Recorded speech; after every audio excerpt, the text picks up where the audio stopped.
Olá, tudo bem? É um prazer, eu me chamo Wesley Fonseca e você hoje inicia a grande jornada de aprendizado da língua inglesa, onde eu ensino para você todo o caminho de falar inglês de uma forma de que você comece desde que seja do zero, ou se você tiver algum conhecimento já em vista, mas que você aprenda de verdade. Vamos começar com a nossa primeira aula. Nessa primeira aula a gente vai falar sobre o verbo to be. É isso mesmo. Muita gente não entende o que é o verbo to be, né? E na verdade o verbo to be é muito simples de ser entendido. A primeira coisa que a gente precisa entender sobre o verbo to be é que ele é o verbo ser ou estar. A gente vai encontrar dentro do nosso contexto qual que é a melhor posição para ele. Vamos começar falando sobre os pronomes pessoais. Os pronomes pessoais, eu geralmente costumo fazer uma brincadeira dentro das aulas falando da seguinte forma. Você já se perguntou por que você se deixa chamar de você, sendo que o seu nome não é você? Não, né? Talvez você nunca tenha se perguntado. Ou talvez sim, talvez você já tenha esse domínio. Por isso mesmo, os pronomes pessoais são um nome a mais que a gente tem e são nomes ou pronomes, né? Dentro dessa lógica, a gente tem um nome a mais, uma nomenclatura a mais, que pode ser chamado tanto ao invés do nosso nome, quanto também a gente pode chamar as pessoas, como eu, você, ele, ela e assim por diante. Então, dentro dessa lógica, vamos conhecer os pronomes pessoais da língua inglesa de uma forma muito simples. Vamos começar repetindo comigo. Fica à vontade para repetir aí, independente de onde você esteja. I, you, he, she, it, we, you, they. É isso mesmo. Então, primeiramente, o que eu preciso explicar para você dessa primeira parte? É que essa é a forma de escrita dos pronomes pessoais, aonde a gente utiliza os mesmos para comunicar com as pessoas em inglês. Eu, você, ele, ela, certo? Primeiro tópico importante daqui é entender quem é a primeira e quem é a terceira pessoa. Primeira pessoa sempre vai ser eu, né? Você olha para você agora e fala, eu é a primeira pessoa. Então, I, primeira pessoa. Terceira pessoa sempre vai ser he, she, it. Então, a terceira pessoa sempre vai ser he, she, it.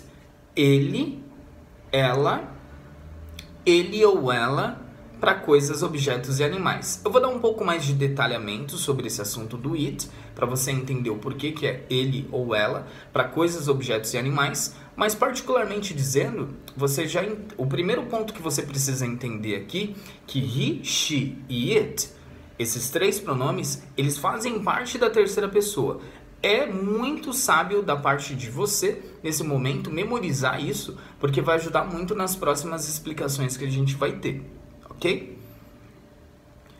Falando um pouco mais sobre a terceira pessoa de he, she, it, né? Por que a gente está discriminando ela fora parte? Porque a gente tem regras que vão vir e elas vão particularmente servir especificamente para a terceira pessoa, ok? Então, por isso que eu preciso que você memorize o mais rápido possível que he, she e it se trata da terceira pessoa. Falando um pouquinho de it, a gente utiliza it para substituir aí, né, o ele ou ela, casos de utilizações para coisas, objetos e animais. Vamos falar um pouco de coisas e objetos primeiro. Se eu falo, por exemplo, it is my cell phone. Este é meu celular, por exemplo. Para utilizar esse tipo de terminologia, eu não utilizo he. Por quê? Porque o he ela é um pronome pessoal utilizado somente para pessoas e até animais. É onde a gente vai falar daqui a pouquinho, mas vamos prestar atenção nesse tópico agora. O it, ele vai ser utilizado na maior parte dos casos, eu disse sim, coisas, objetos e animais, mas a gente vai falar de um ponto sobre animais daqui a pouquinho no final. Dentro dessa lógica, se eu for falar, por exemplo, do meu computador, o meu computador é um substantivo masculino, é ele, então eu utilizo it, ao invés de he. Se eu for, por exemplo, utilizar para o meu celular, eu vou utilizar it ao invés de he também. Se, por exemplo, eu estou falando da minha janela, eu vou utilizar it ao invés de she. Por que eu vou utilizar it? Porque it é utilizado para coisas e objetos. E, vírgula, também falando agora animais, a prática pede para a gente utilizar it também para animais. Só que popularmente, na prática, a gente não vê isso. Até mesmo porque a gente considera os nossos animais de estimação como parte da família, né? Então, particularmente, existe um preconceito aí para it em relação a tratar os animais. Particularmente, mais uma vez, é importante que você entenda que, se você quiser dar preferência para o que é mais popular hoje, segue chamando, seja o animal macho ou fêmea. Se for macho, você pode chamar de he, de ele, e se for fêmea, pode chamar de she, ela. Por quê? É o que exatamente você vai ver na maior parte dos casos. Se você abrir um vídeo agora, por exemplo, no YouTube, você vai ver alguém chamando o cachorro de he e o gato de she, se for fêmea. Então, particularmente dizendo, a gente não utiliza it na prática. Porém, tudo que a gente vai ver aqui também é baseado na gramática, então pode ser que a gente veja alguma coisa relacionada ao animal com it, para respeitar esse ponto gramatical. Mesmo sabendo que depois a gente vai pensar fora da caixa e vai utilizar mais o que mais é visto, né, popularmente no dia a dia. Porém, dentro dessa lógica, a gente vai seguir uma linha de raciocínio também gramatical. Agora que eu falei de it, eu vou falar um pouco sobre you, né? You, ele é um pronome pessoal. Sim, ele serve para singular e serve para plural. O significado de you pode ser você ou pode ser vocês. Tanto faz, né? Dentro dessa lógica, o que acontece?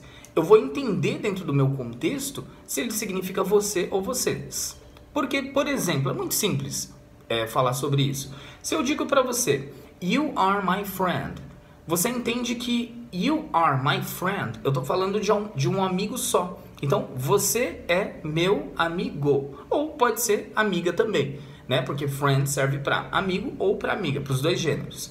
Dentro dessa lógica, automaticamente eu vou mudar o sentido da minha frase no final. You are my friends. You are my friends. Coloquei o S no final do friend. O que eu fiz agora? Transformei o meu friend no plural. Dentro dessa lógica, o que aconteceu com a minha frase? O meu you, pronome pessoal, que anteriormente era singular, agora acabou se transformando em plural. Dentro dessa ideia, eu consigo entender que agora, ao invés de você é meu amigo ou minha amiga, sim, vocês são meus amigos ou amigas, ok? Falando agora para terminar esse primeiro tópico sobre they. They, ele é um pronome pessoal que abrange tanto eles quanto elas. Então você pode utilizá-lo para falar sobre um grupo de homens, um grupo de mulheres, um grupo de 2, 3 gêneros, qualquer tipo de gênero pode ser utilizado no grupo de they. Então eles ou elas serve para todo mundo, né? Eu entendo de acordo com o meu contexto se eu estou relacionando para eles ou para elas. Assim como, por exemplo, eu relaciono se you está servindo para singular ou para plural. Espero que você tenha gostado desse primeiro tópico. A gente vai para o tópico de baixo, tá? Eu espero você lá.